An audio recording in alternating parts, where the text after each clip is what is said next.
Welcome, everyone.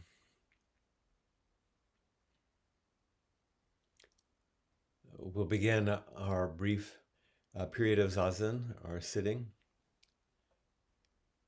And most of you are familiar with the chants that we do at the end of both our sitting and the end of inquiry.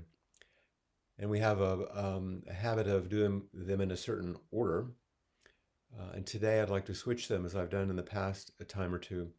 When we finish sitting, we'll chant the four practice principles, the caught in the self-centered dream. And then we'll save the robe chant for the end, which we typically do after sitting. Thank you.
No matter where you are,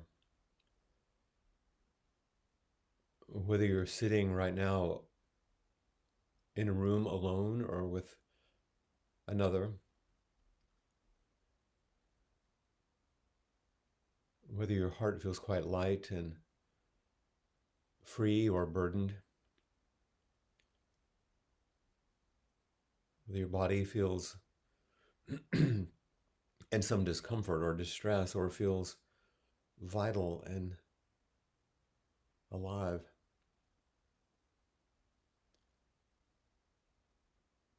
whatever the feeling in your heart and your mind,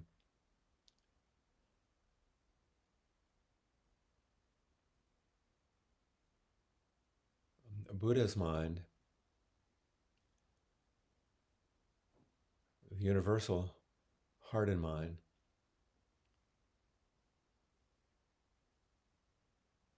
is untouched by these circumstances that are real and immediate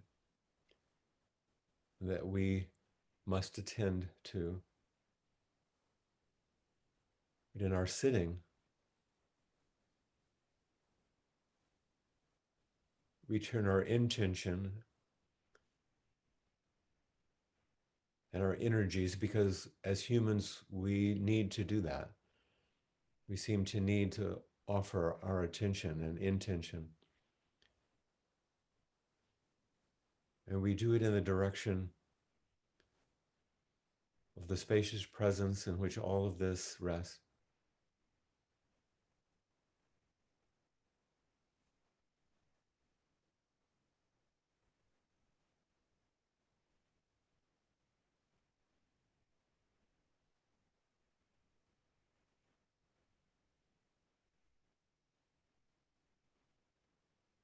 As if by simply sitting, as upright as we're able, and as attentive as we're able,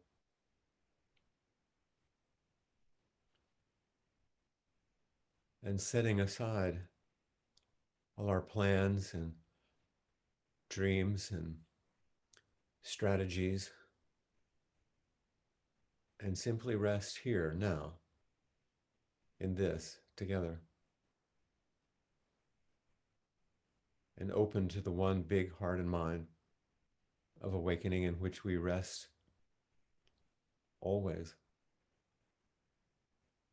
and which we're not so aware because of our busyness of heart and busyness of mind.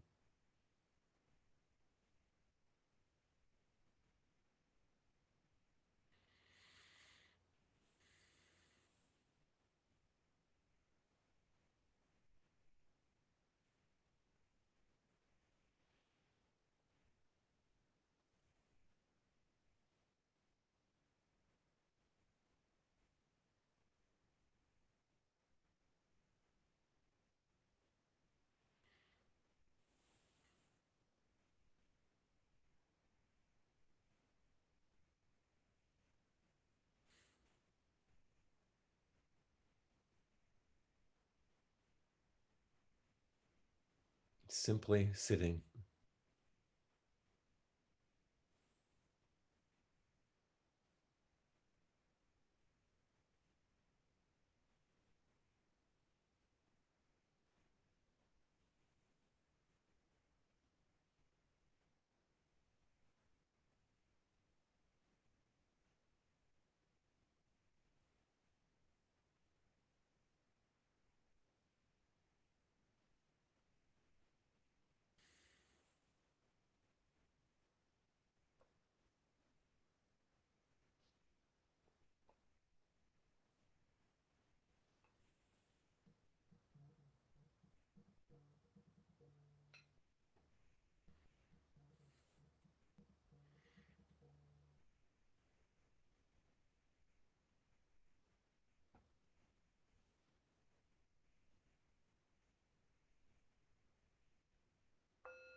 Caught in the self centered dream, only suffering, holding to self centered thoughts, exactly the dream.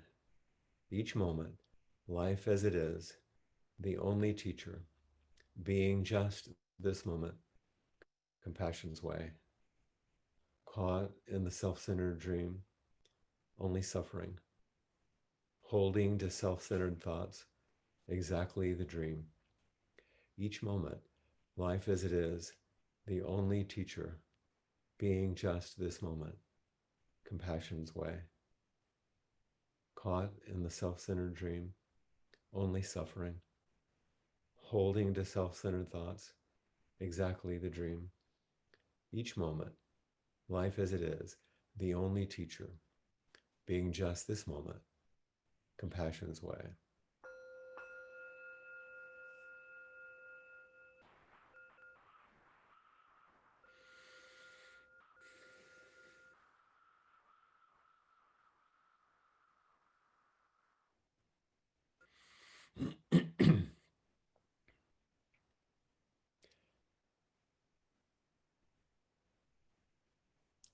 Are you tired?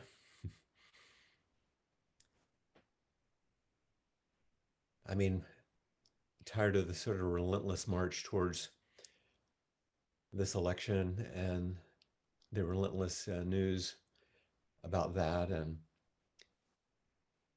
everything else happening on the planet.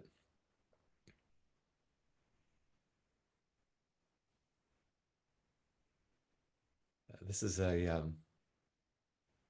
this is a source of nourishment. I hope for many of you it is for me, where we turn our attention and our intention to something more simple, to something larger than the ever unfolding what seems like difficulties these days, because there's so much beauty and so much possibility here that we miss if we're overwhelmed. And there's something about with everything that's going on. I mentioned the politics just because the election is coming next week, and we'll actually be here with Inquiry next Tuesday also.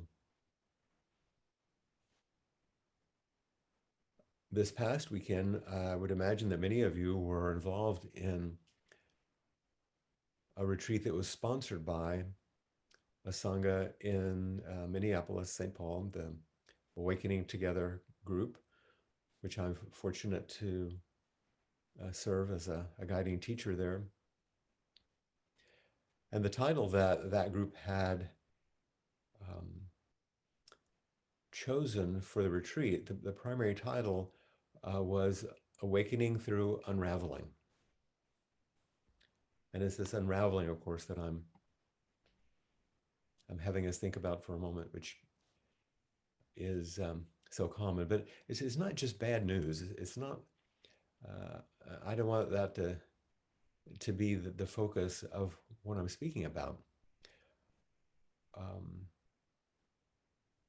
in this retreat, I'm gonna recall something that I thought was useful. it was at least a part of my own practice that I found useful. So I wanted to share it. I'd asked people to write to me ahead of time about what, if they had a magic wand, what they would want to open to, what kind of insights, what kind of teachings that would touch them the most.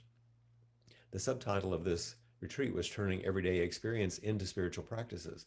That's what we just chanted each moment, life as it is.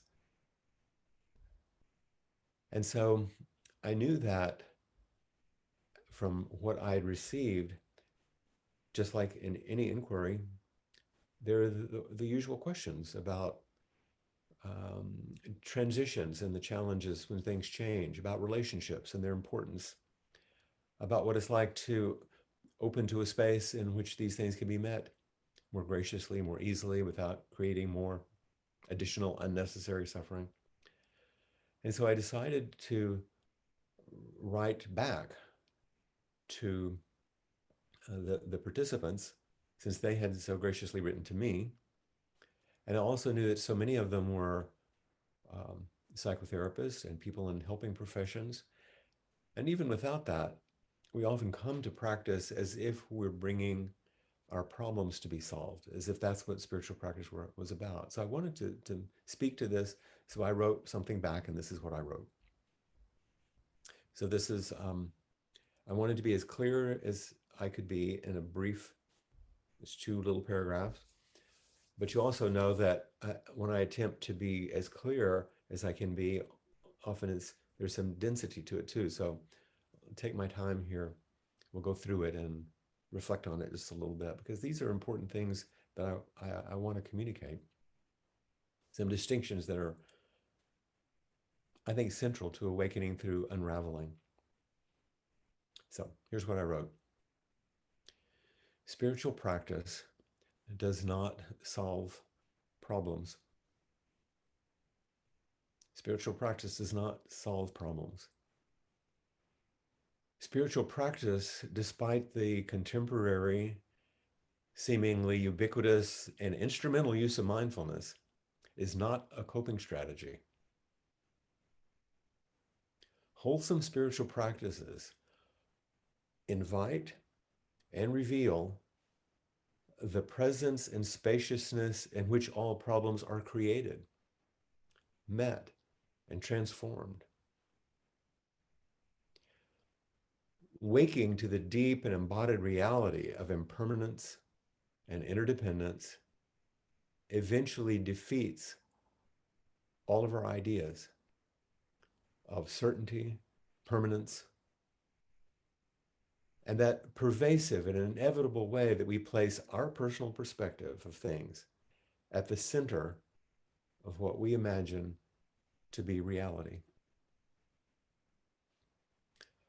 And awakening is not some new and better personal perspective. What we awaken from is all of our personal perspectives, beliefs, habits, illusions. Awakening is a leap beyond all personal perspectives, but also realizes all perspectives as partial and provisional. This clear seeing is called wisdom. Meeting the relentless unraveling, undistracted by our personal conditioning and reactivity, remaining close and responsive to each transient moment of experience is compassion. In this clear seeing of wisdom, in this meeting fully, in the unraveling, everything is included. Nothing's left out. There's no more sorting into good and bad, higher or lower, right and wrong, the beginning and the ending. Everything belongs.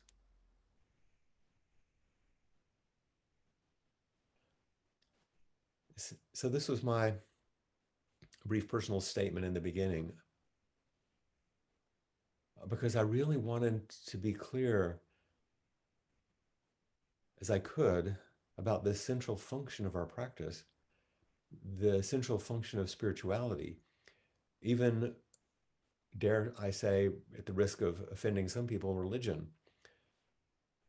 to help us step beyond just the self centered dream, including our self centered dreams about spirituality. That is my practice that's going to benefit me, that's going to make me better. Those things might happen, but that's not the centrality of what's available. And all the teachers and all the traditions throughout the ages despair of trying to communicate that fact. People are cared for, loved, nurtured, guided, connected, of course, in community. Because we can step beyond our small personal views. As I was doing this tiny bit of writing and also thinking about what to teach, I ran across, as I often do, um, a poem that touched me that I had read years ago in inquiry, pardon me, by a poet who often speaks to me, Ellen Bass. She's quite direct and fierce, almost, and humorous sometimes. And it sounded as an echo to this kind of teaching. It's a short poem entitled The Thing Is. The thing is to love life, to love it even when you have no stomach for it. And everything you've held dear crumbles like burnt paper in your hands, your throat filled with the silt of it. When grief sits with you, its tropical heat thickening the air, heavy as water, more fit for gills than lungs. When grief weighs you down like your own flesh, only more of it, an obesity of grief, you think, how can a body withstand this? Then you hold life like a face between your palms, a plain face, no charming smile, no violet eyes, and you say, yes, I will take you. I will love you again.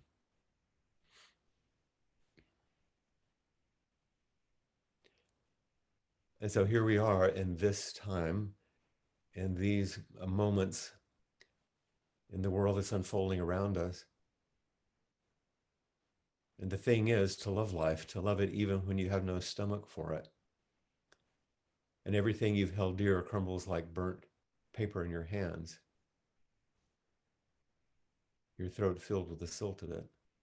And she goes on. This is what we're facing, isn't it? And the weariness that I was speaking of, and how we cling to things like even our spiritual practice to see if it might solve these problems.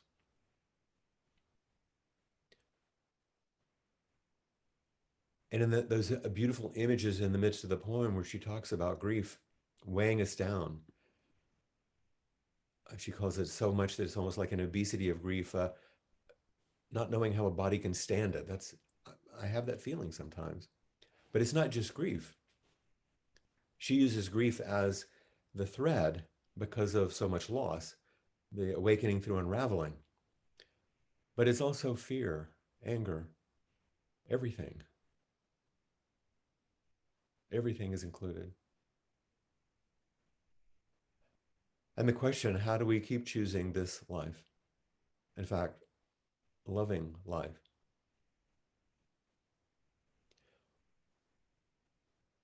I won't go into all of the history, but I think people forget, unless they do some historical study, that the Buddha was attacked quite a bit, not just verbally. Uh, Attempts were made on his life. Many people were quite aggressive. attempted to unseat him, as it were, just like we see around us right now. Power plays to gain dominance and to push away this teacher. We hear the beautiful stories, but he lived a life which included all of these things. We certainly know all of the stories written in the Hebrew Bible and the Gospels of similar things, or people who awakened to the beauty of reality through their spiritual practices in circumstances that I'm not sure I could live in. The Chan masters in the 1,000 years ago, 2,000 years ago almost, from the 6th through the 10th century in China, they flourished. And Zen came out of this at a time when there were pandemics, where there were droughts that killed immense amounts of the population, wars that devastated the countryside. As recently as the Second World War, the Japanese government came to Suzuki Roshi's temple and took the large Densho bell, because it was made of brass, took it and melted it down to make bullets.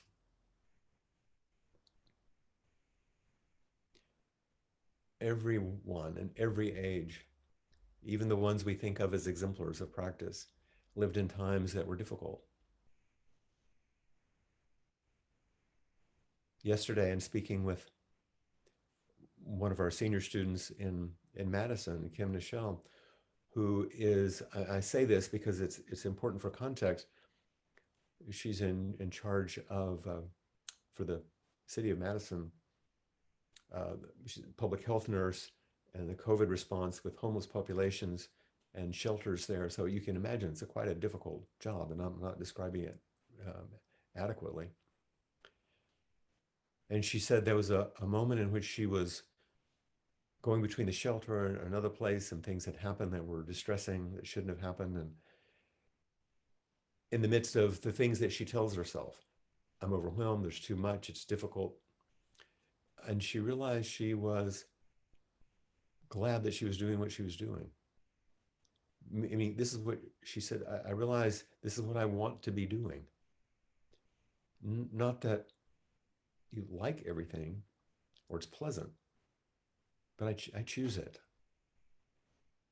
And this is, I think, the choosing that we're talking about. How do we love the life we have? In the poem, it says, then you hold like a face between your palms. That's such a tender image. Hold life, hold life like a face between your palms. I think when we sit zazen and we use the cosmic mudra in our lap, it rests and we make this space in which we are as if we're holding the face of life dear, right at our center. A plain face, no charming smile, no violet eyes, and you say, yes, I will take you. I will love you again. And I think the again is important, because the way we drop or turn away, and again we come back and say yes again and again, just like we come and sit again and again. We turn toward each other again. We do those things that we're weary of doing, and yet this is the way we embrace our life. And how do we embrace life so directly and so intimately and say this yes to life? Well, from a purely personal perspective of our conditioned way of meeting life, is actually not possible, because there are a lot of things we're not going to like, and things that will be overwhelming, and things that we grasp onto. This is the grasping and pushing away and distraction of delusion that the teachings talk about.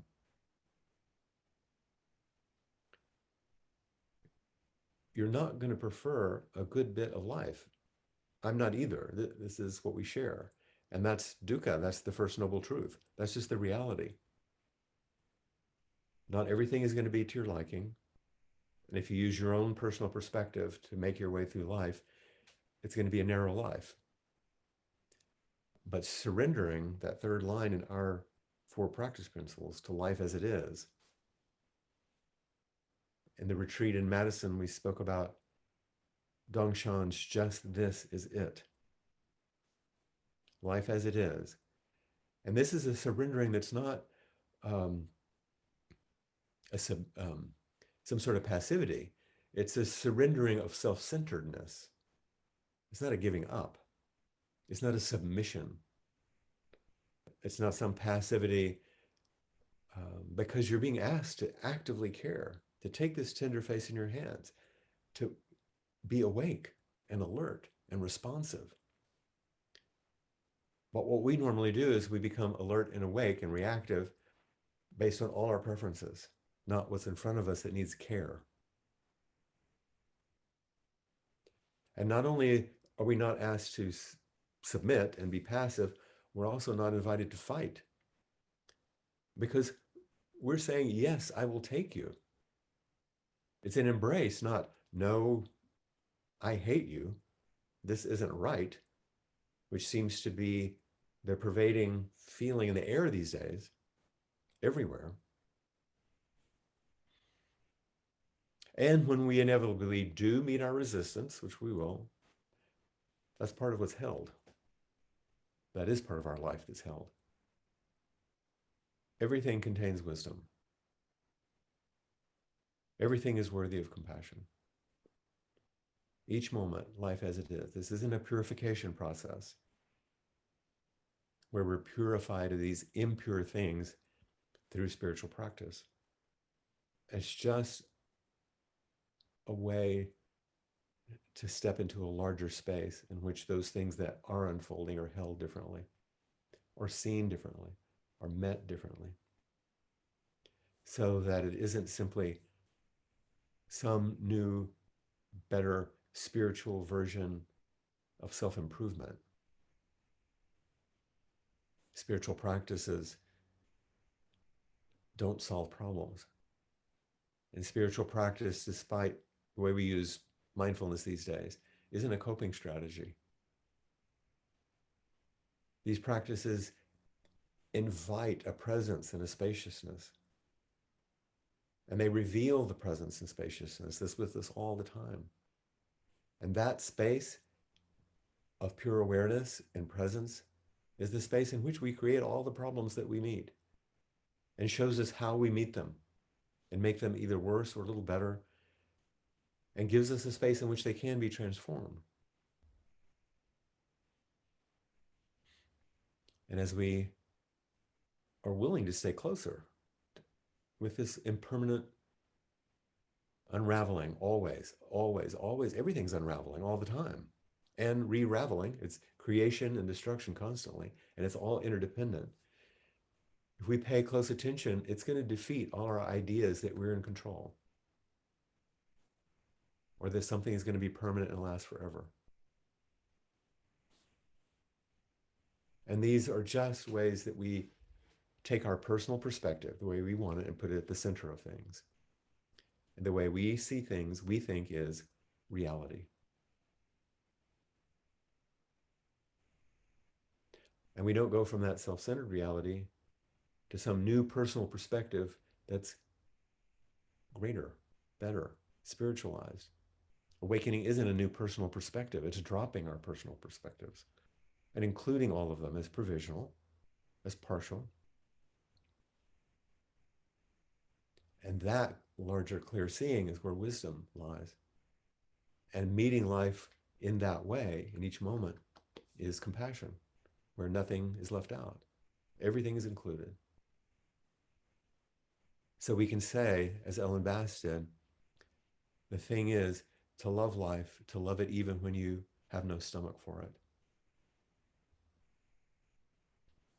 And for most of us, our stomachs literally have been turned at the idea of certain things that are unfolding. So how do we hold that? Not deny it, but also not privilege it. So I'm kind of saying the same thing over and over here because it's a difficult thing It so easily slides into self-help. And it's not that we aren't aided and supported and helped by practice, but if it's just that, it only goes so far and we'll feel worn out and defeated over and over and over. And there's a freedom that's larger. And that's what we'll chant at the end when we chant the verse of the robe. But before that, let's meet and see what this might have brought forward for you, for us together. So please raise your hand.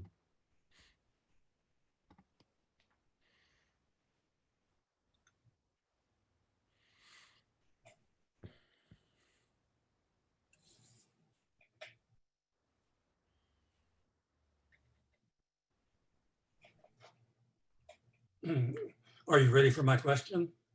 I am. I don't see you yet. Okay. I see myself. No, there you Okay. go. You see me now? I do, John. Okay. I raised a question, or I don't know if you noticed, I raised my hand right near the beginning Oh, because I had a question about being caught in a self-centered dream, holding the self-centered thoughts. And you've answered a lot of the question. My question was,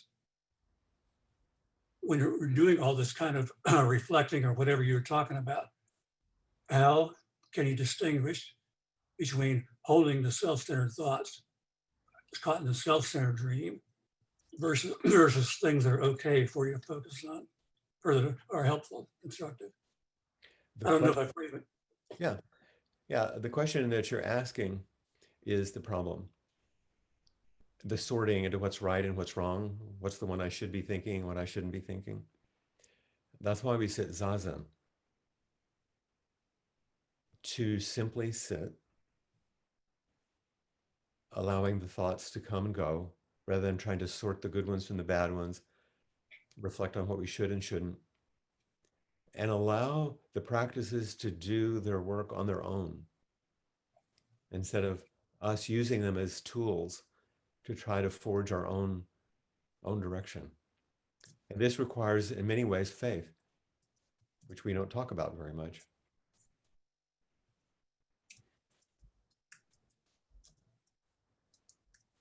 So it's a different perspective than simply attempting to create a better outcome. So if I do that, if I allow the practice to do its work, or whatever, how you want to phrase it, then that is not being caught in a self-centered dream. Is that what you're saying? Only if it is, only if the self-centered dream grabs it again and begins to use it as some gaining idea. That's the other difficult thing is letting go of a gaining idea. If I do this, I will get a good benefit. There's no um, there's no guarantee of a personal benefit. Okay. There's the realization that if you in the poem, the image is taking life as it is, that at least you have the possibility of moving with life instead of against life, moving with the love and care of others instead of against it, and creating more problems by making separations. These are hard things to talk about. They're difficult things to make discernments about because we slide so quickly. That's why poems like the Shin Shin Ming, where it talks about in the beginning, the great way is not difficult for those who are unattached to their preferences. And it's not about disattaching from things. It's about non-attachment, opening our hands, allowing things to be as they are. So that's why we chant that. That's why we sit without engaging in complex meditation techniques to try to change ourselves and meet reality as it is. So thank you for your question. It's a good way to start. That's how I feel. This is that way to Yeah, start. it's a good way to start. Thanks, John. Sure.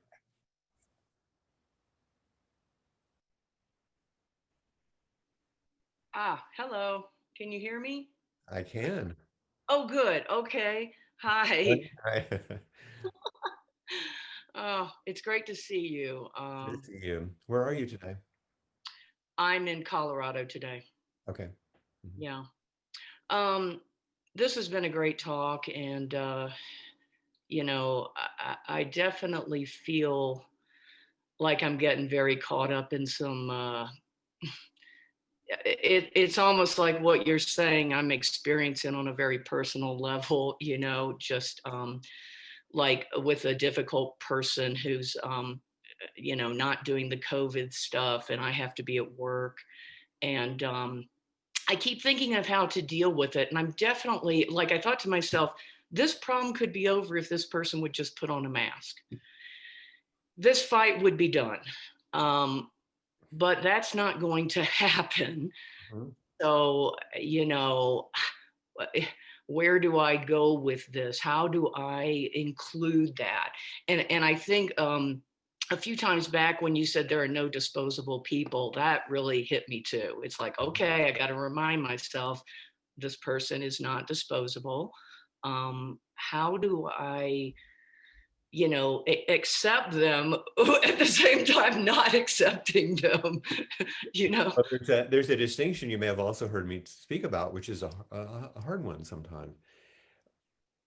If you're not taking good care of yourself, I'm going to make it dramatic. You could die. Okay. You could die. Yeah. So like, okay, this is real. You're not just going to do some spiritual bypass around this. Right. And so I'm going to say it in the dramatic way. There are people that it is necessary for us to step away from or put out of our life, even though we don't put them out of our heart. Yeah. Boundaries are important. If you say, if you can't do this, I can't be around you because I don't want to be sick. You can believe and do whatever you want, but I'm sorry, I can't do it. I love you. I want to be with you. I'd be happy to be with you, but I'm not able. I have to set a boundary because I have to take care of myself. I like And that a in a lot. way, of Yeah. course, your communication is a helpful communication for them because you're not enabling them to do things that are hurtful. But that's a complicated thing. Yeah. Remember this distinction. There are people that it's not wise to be around, and I'm not saying about this person, Right. um, that's different than throwing them out of your heart. Yeah. That's a big distinguishment because I've thrown him out of my heart. So I need to Yeah, try to, yeah, and yeah. that's the part where you start falling into the ditch, you know. Yes. And Yeah. sometimes I have found myself in situations like this where I have no solution. I don't know what to do. It reminds me of a story that many people have heard, but since not everyone has, I'll repeat it quickly. There's an old Zen teacher, Ryokan, his name, and since he was seemingly wise, his family asked him to come to dinner one night because they had an adolescent kid that was messing up, and they thought, we've done everything. Maybe he'll know what to do. Like here's this issue. So they have him to come to dinner. It's a very traditional, like 17th century Japanese family.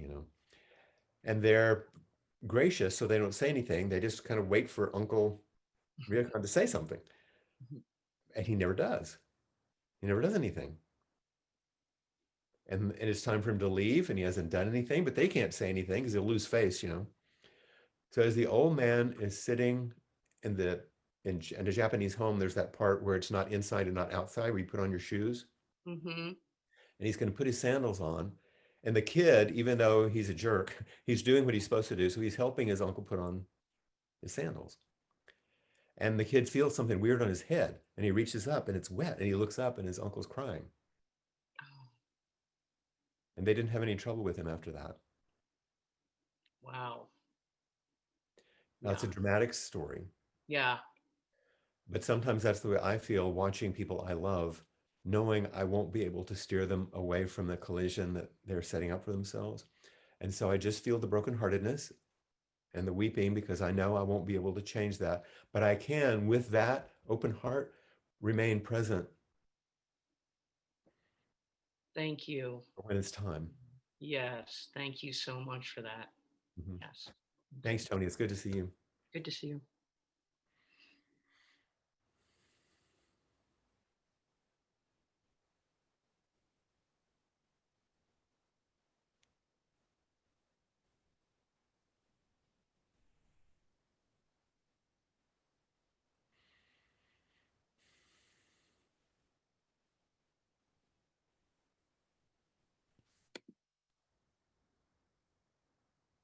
Hi. Hello. Who's there? You haven't popped up yet. Oh, I haven't? Okay. There you are. It's Okay. Clayton. Hi. Thank you. Um, Listening to you and Tony was really helpful. Um, and I love that image of holding life by its face. But it also makes me a little sick to my stomach to think about holding life by its face, like the stomach turning thing. I think Um, that's why she used that image in the beginning, that we don't have stomach for it. yeah. I mean, precisely. And specifically, I'm feeling this sense of rage that I've had. Well, last night I dreamt that I talked to my parents about Trump because I know they're going to vote for him. And Mhm. I don't know why it makes me so fucking sad. But Mad and sad. yeah. And I wrote him a letter, but I don't think it's going to do any good. So Right. like, how do you take that rage and not let it make you sick? Yeah. Because it's your own family and people that you do love, just like, like you're talking to Tony about, you hold them close because you do love them. And these are the tears that are falling on their head right now because of the helplessness that you realize you can't turn them anymore, that he knew he could turn his nephew, but he could feel the brokenheartedness of watching him clamber about and do things that were difficult. But what's a useful way to work with the disgust and rage? Well, you have to back up into the psychological, which is you need a place to say it like you're saying it right now. And there, there's like 70 people holding you right now. And many of them are going, uh-huh, and they have their stories. I know they do. And It's easy at this point to slip into, ain't it awful? Yeah. And that doesn't help. And you don't want to slip into being some sort of pious person who doesn't feel anything. That doesn't work. You have to take good care of your anger and your sadness and your helplessness until you can, through practice, let practice do works, the alchemy, so you know how that energy can be transformed. You don't know. I can't tell you. You can't know. There's, once again, the teaching stories are always dramatic because they're trying to make a point. But there's a contemporary one that Thich Nhat Hanh talks about when he was still in Vietnam, and one of the people were trying to escape on the boats, and sometimes they would be assailed by pirates, and it was, horrible. And so one of the boats had sunk and a bunch of people had died. This is in real life. And he was so furious and frustrated because it just kept happening, that this horror and people would be taken. He said he locked himself in his room until he could come out and not do more damage. yeah, He couldn't make himself not feel rageful. He felt rageful. He couldn't make himself not feel helpless as he did. So he practiced, he did whatever he could just to not let the fire burn out and hurt others and not burn himself up, and gave himself time and let practice do its work, like I said to John, so he could channel that powerful energy into something else. I can remember waking up 4 years ago at 4 in the morning, knowing that Trump had been elected, and not just not being unhappy about it, I couldn't actually accept it. And I woke up at 4 in the morning because I had to catch a plane early, the airport there in Austin, an early plane to fly through Dallas to Guadalajara to lead a retreat in Mexico. And thinking, how am I going to do this? And I had some of my students from Mexico recently send me messages and saying, oh, here we are, we're almost there again. And so they held me, the practice held me, the teachings held me. Didn't change anything, but I made it through. And I tried to do something good for somebody else while I was doing it.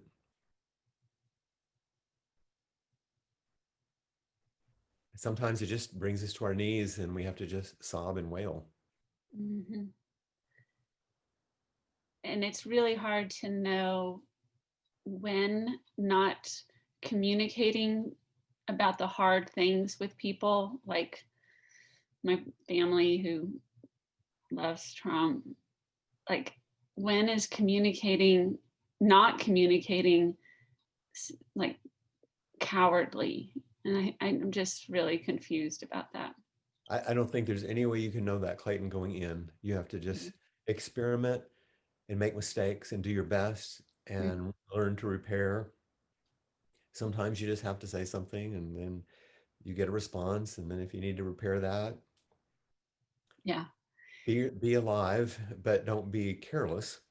yeah, And let yourself think, is this going to serve the Dharma? Is this going to cause more suffering for others or for me? yeah. You know? And it's not, there's no clear way to know.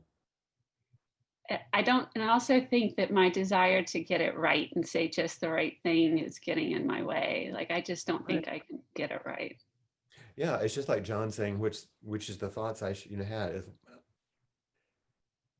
you don't know. Yeah. We have to stay alert. We have to stay awake and pay attention. What's the impact and how's it going? And that old adage we all know is we pay so much more attention to our intention than our impact. We have to watch what the actual impact we have, not just I thought it was a good idea. Like it doesn't matter. I screamed in my dream. I was so angry and it's just strange. And Yeah. I don't want to be like that in real life. Yeah. And right now what we find ourselves doing is screaming at our self-centered dreams and out of our self-centered dreams at the world. And some of us we're screaming at, but eventually we're gonna have to do something else. Thank It's a you, tough Flint. one. Thank you. I'm glad that you and Tony both said something about it was a good thing to talk about because I thought, oh, this is the talk nobody wants to hear, you know. Thank you. Yeah.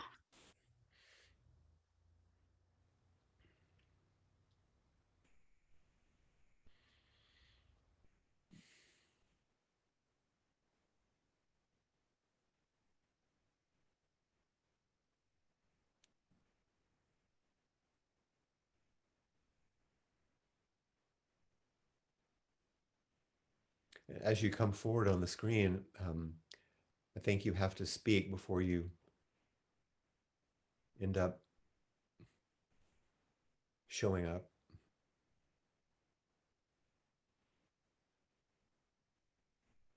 Hear me? Oh, Yeah, there you go. It made you appear. okay. I've appeared. Thank you so much. Yeah, Um, glad to see you. I my question sounds academic, but I've been thinking about it a lot, Uh-huh. and it arises from me being in a relationship, just like Clayton. I'm out here in the hill country, surrounded by Trump flags and "Come and take it" bumper stickers, and to most of those people, I'm the problem child, and they're the crying uncle, just saddened by my lack of understanding of the world and hoping that I'll Yeah, see the light yeah, someday. exactly.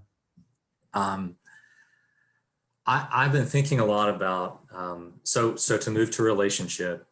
I follow your advice. I stay in relationship because the only hope you have of sharing my different views of the world is to stay in those relationships, even when that can be very, very frustrating, Yeah, especially the mask issue.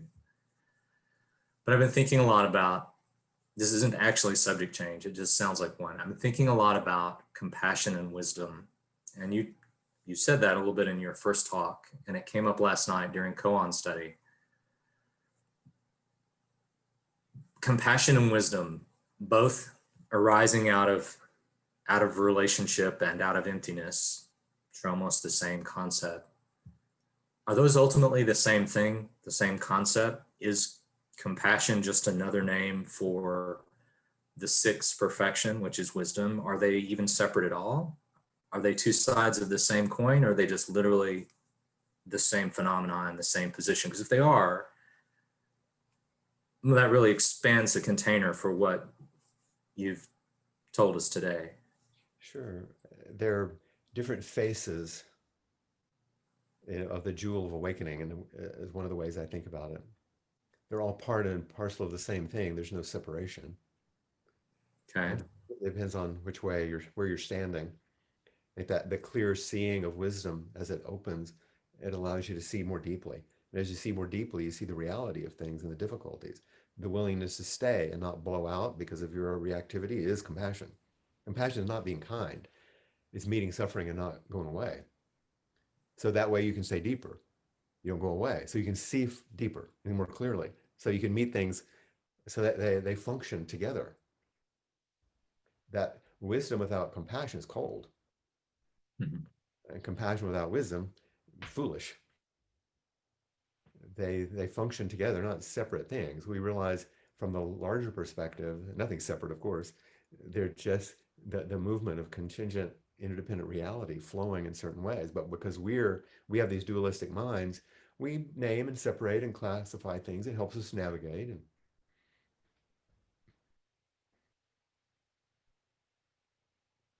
our I think that image in the poem about taking a face is another way of just saying you have to plunge in and say yes.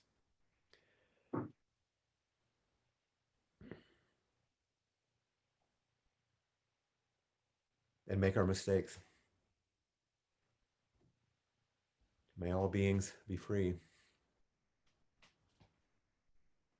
Thank you.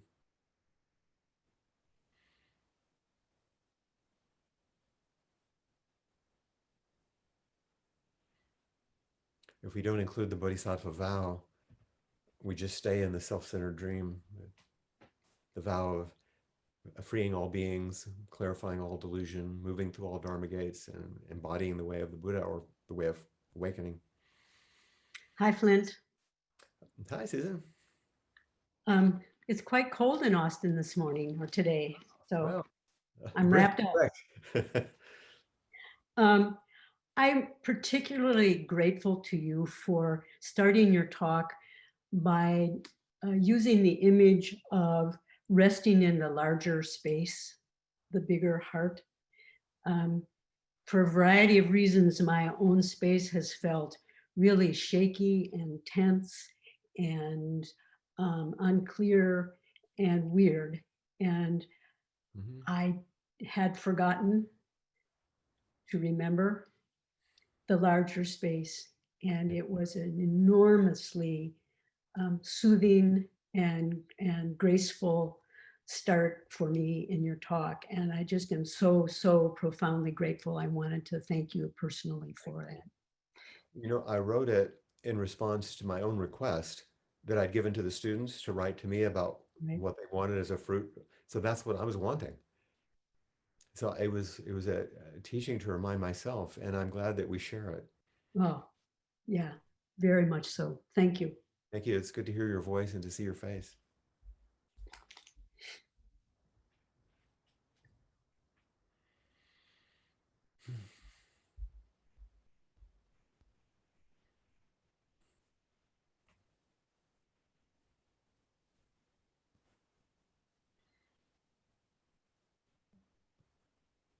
I really appreciate all of you raising your hands. It's good to connect. It's the antidote for some of the pain of isolation and strain these days.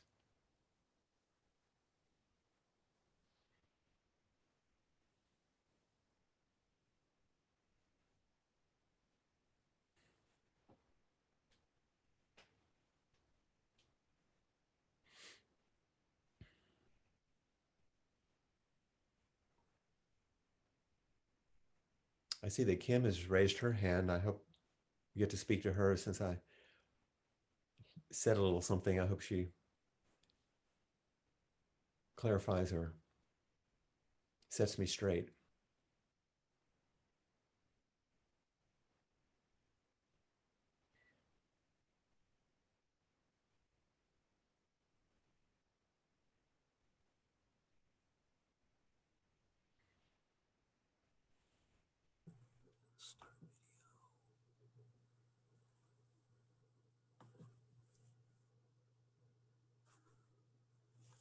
Hi, Flint.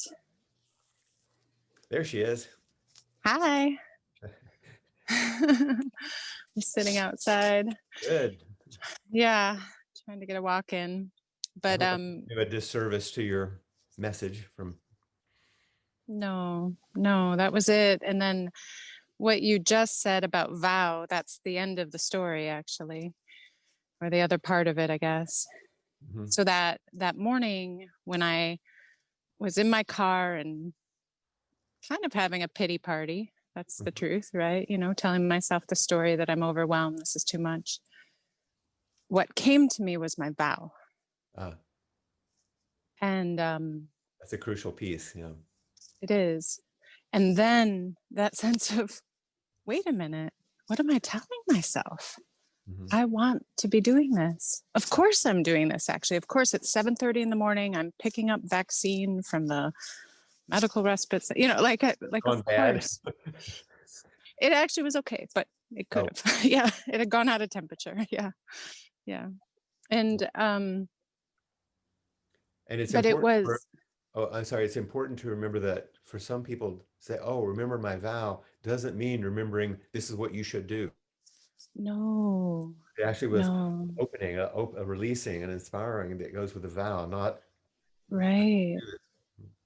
No, it's like a cradle. It's like being held in something so much larger, that it can hold, actually, including it's true, I was tired and yeah, it was hard it's what was true. happening, right? Mhm. But it was that much larger space to Yeah, open into, I and love that the can hold it all. the image that I've said in some of my retreats that came from Richard Rohr is that it's like a riverbed of mercy. Mm-hmm. It's the space where your life can flow, the riverbed Right, of mercy, you know. right, yeah. And this feels like mercy. Your talks and the offerings and the sangha and people coming forward, and Yeah, yeah, thank you. yeah, thank you. Mhm. And thanks for taking the time. I know you're busy. Oh yeah. Mhm.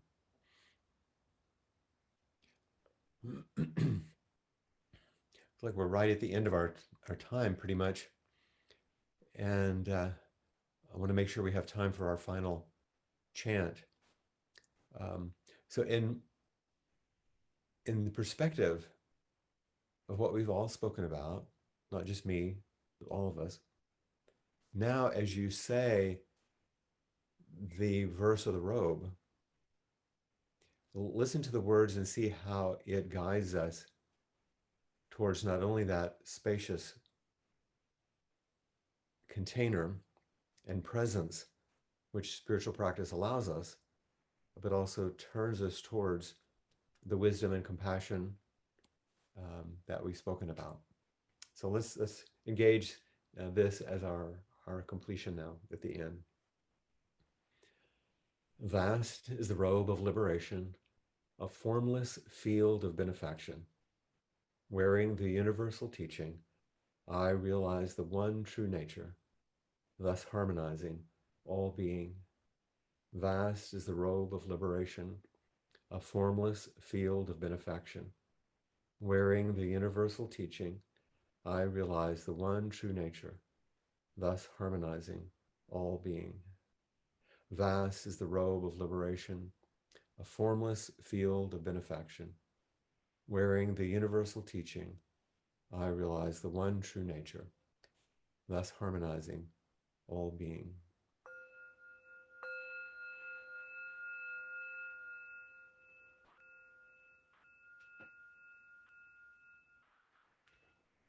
Thank you all so very much, and I look forward to seeing you on the most auspicious day next Tuesday. And we'll invite Kim, I think, who's supporting our efforts today. Thank you, Kim.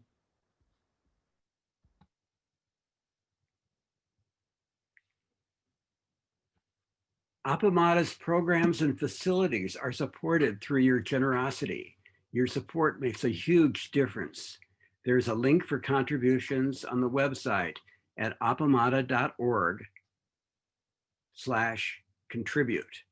Also, next on that you'll find on the Appamata calendar is what we're calling After Inquiry, and it's a chance to actually leave the Zendo and walk out and talk together on the porch or in the study or wherever you are. So please join us. We do a combination of a group, large group discussion and breakout rooms. So see you there now. Just go to the Appamata calendar and you'll see a link on Tuesday for After Inquiry. Thank you.